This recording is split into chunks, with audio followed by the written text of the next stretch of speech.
তো ঘুমানোর আগে তওবা করেন, উচিত ছিল না? ছিল না?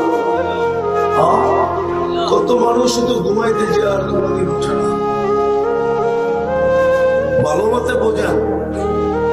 আবার ঘুমের থেকে উঠে তওবা করা দরকার ছিল। শয়তানের প্রতি উত্তরে আল্লাহ বলছিলেন, আমি তওবা নাযিল করলাম, দেখি ও জিতে না আমি জিতে, যখনই মাফ চাবে তখনই মাফ করে দিব। ঘুমেরতে উঠা তো মা সালা ইয়াস্তাগফির আগফির, যখনই মাফ চাবে আমি মাফ করব। বরং আদম আলাইহিস সালাম তো একটু আগে বলছেন যে আমার চেয়ে 100 গুণ কোটি গুণ বেশি ভালোবাসা উম্মতে মুহাম্মাদের সাথে। আমি ভুল করলাম কবে আর তওবা কবুল হইল কবে, মধ্যখানে আমি চোখের পানি ছড়াইলাম কত বছর। কিন্তু উম্মতে মুহাম্মাদি সারাদিন গুনাহ করবে আর আল্লাহ রাত্রে ডাইকা ডাইকা নিয়ে মাফ করবে। এখন আল্লাহ ডাকতেছে, হাল মিন মুস্তাগফির ফাগফির আলা, কে আসিস মাপ চাস, হাত উঠাইতে দেরি আমি মাফ করতে দেরি করব না। কিন্তু একজনও তো এখানে নাই যে ঘুমের আগে তওবা করে।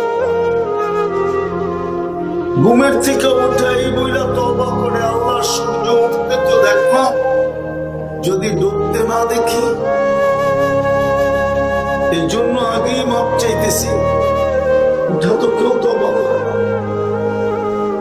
সারাদিন কিছু করে না ভাব দিলাম, 2 বেলা তওবা যদি করত, অথচ সারাদিন ভোগ করি কারটা, কার জিনিস ভোগ করি, কার নুন কার খাই। এই মজমায় তো একজনও নাই যিনি 200 বার আল্লাহ বলে। আছেন কেউ যে 200 বার আল্লাহ বলে অভ্যস্ত? একজনও তো নাই। সারাদিন নুন কার খায়, কার 24 ঘন্টা ভোগ করিব না, অথচ 200 বার আল্লাহ বলে। শাহজালালের উত্তরসূরি যুবক, সারাদিন কার যৌবন দিয়ে বাহাদুরি দেখাও বলো, কে দিছে যৌবন? 10 বার আল্লাহ বলে না ডেলি। বলো কোন যুবক যান মনের থেকে 10 বার আল্লাহ বলে? সব বাদই দিলাম,